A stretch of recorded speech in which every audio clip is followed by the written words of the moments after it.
Dan Evrope, ki ga vsako leto praznujemo 9. maja, je eden od pomembnejših praznikov znotraj družine narodov Evropske unije. Je predvsem dan miru in sodelovanja. V počastitev tega praznika so mladi pred hišo Evropske unije predstavili svoj pogled nanj ter na vrednote, ki jih predstavlja.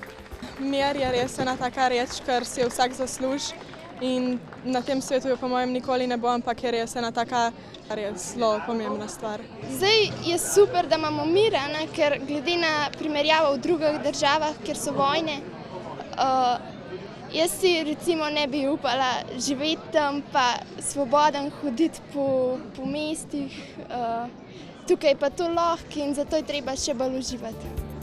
Mir in sodelovanje sta temelj obstoja Evropske unije, za kar se svojim delovanjem nenehno zavzema tudi Evropski parlament. Ta dan je za Evropo še posebej pomemben, saj obeležuje začetek povezovanja držav v Evropsko unijo, v ureditev, kot jo poznamo še danes. Mir in enotnost sta tudi danes vrednoti, katerima teži in na katerih temelji Evropska unija. Mir ni samoumeven. K sreči že 70 let Evropa živi v miru, tako da je mnogo generacijam z vojnami prizanešeno, pa vendarle se ta lahko kaj hitro zgodi. Zato je prav, da osveščamo mlade, pa tudi vse ostale pravzaprav. Kljub temu, da seveda zdaj živimo v miru in da je ključna pridobitev Evropske unije in Združenja Evrope ravno mir, je tisto, kar se dogaja v okolici Evrope, zaskrbljujoče in na to moramo biti pozorni. Zato je treba mlade že od vsega začetka uvajati v ta duh strpnosti, sodelovanja, solidarnosti in tistega, kar združuje, kar ne razvaja, kar ne deli na različne bloke in kar pomeni bistveni prispevek k temu, da ljudje spoznavajo, da en brez drugega ne morejo živeti in uspešna družba je lahko samo solidarna in družba, ki sodeluje. Te cilje, da se dosežejo, seveda je potrebno ali pa nujno potrebno, da se ljudje, otroci, zlasti v zgodnjih fazah, vzgojijo v ustreznih vrednotah. Zato je tako pomembno, da se tudi poudarja strpnost, evropskost, enotnost v različnosti in pa seveda svoboda in enakost. Družbe, ki ne poznajo solidarnosti, ne zdržijo dolgo. Pravzaprav ne poznam družbe, ki ne bi živela tudi s solidarnostjo. To je nekako, rekel, osnovna potreba, izhaja pa iz tega, da spoštujemo dostojanstvo vsakega. Mir je pa sploh predpogoj za vse, če ni miru, se težko karkoli ustvari. To je Evropa videla v svojih dolgih stoletjih s tolikimi vojnami in jaz sem vesel, da živim v miru. Ob tej priložnosti je vodja informacijske pisarne Evropskega parlamenta v Sloveniji, Klemen Žumar, tudi uradno odprl razstavo likovnih, literarnih in fotografskih del.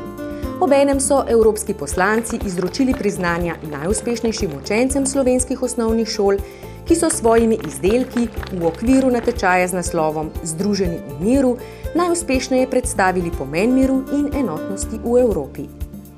Prijavili smo 9 pesmi, ki smo jih napisali na temo miru. Prijavili smo likovne pesmi, kot jih je pisal Srečko Kosovel.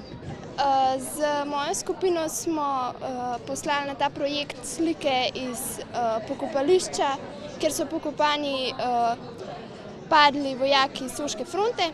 Odločili smo se, ker pač želimo, da se ne bi kaj takega spet ponovil. V natečaju je sodelovalo 38 slovenskih osnovnih šol z več kot 100 prispevki s področja likovne in literarne umetnosti ter fotografije.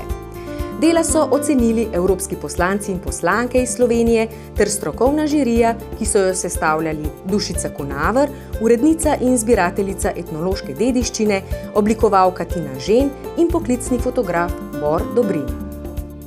Učiteljica nam je povedala sicer šele včeraj, tako da smo bili še bolj presenečeni. Sem mislila, da je kakšna šala, a prvoaprilska. In potem smo celo uro smo bili prav v šoku. Ja, zelo smo bili veseli celo kar ura in nam je šla kar mimo, ker smo se non-stop pogovarjali o vsem tem, res smo bili zelo veseli za to nagrado.